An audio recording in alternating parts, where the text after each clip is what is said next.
En Plus Energía no solo llevamos electricidad a tu hogar, también queremos ayudarte a que la uses de manera segura y sin riesgos.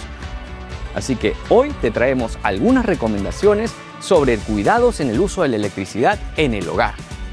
Nada de inventos. Para trabajos eléctricos, llama a un especialista. Así protegerás a los que más amas. Somos Plus, energía que nos impulsa a más.